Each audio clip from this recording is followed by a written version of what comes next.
I just received this email, which is basically complimenting me on my content about generative AI and Claude.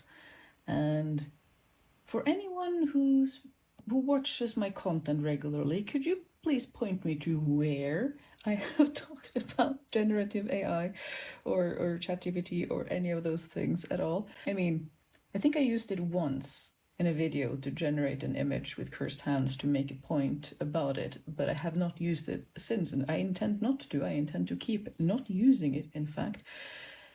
I am rather adamant about not using generative AI, especially as it steals texts and images from creative humans online, and then they also hallucinate a lot and make up data. So for a researcher, they are absolutely a no-go. Anyone who wants to preserve any sort of integrity or trust or anything like that, I do not use generative AI to write my scripts for me.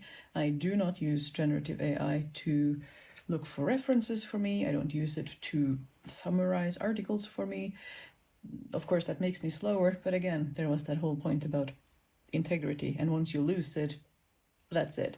So no, I don't use generative AI. I don't use large language models. I think it's frustrating that they are called AI because there's nothing intelligent about them. They are algorithms, they are models.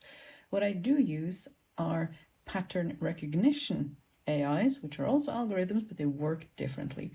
Pattern recognition algorithms can be things like you teach it to generate captions, like you see here on screen, which has been a lifesaver for me because it means I can generate captions with an AI and then go through and read it and correct it, because we don't let AI do our job. We have to double check that it's done its job correctly, which there's always stuff to fix, but that has been a lifesaver for me, to have something generate captions and then I can read through them rather than starting and stopping the video hundreds of times and spending a lot of times for simple shorts like these, but also my long form videos.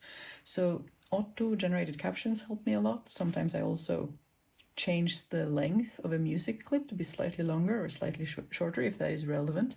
We also know they are very useful in research, such as helping cancer scientists flag the most relevant pictures that an AI will scan through a bunch of patient images and then flag the ones most likely for the researchers to then take a closer look at, because again, we don't leave AI to do its work alone. It is a tool. It is not a boss, a teacher, or a researcher. No. So yeah, no, I don't use it. Do I have to put that as a disclaimer on all my videos now?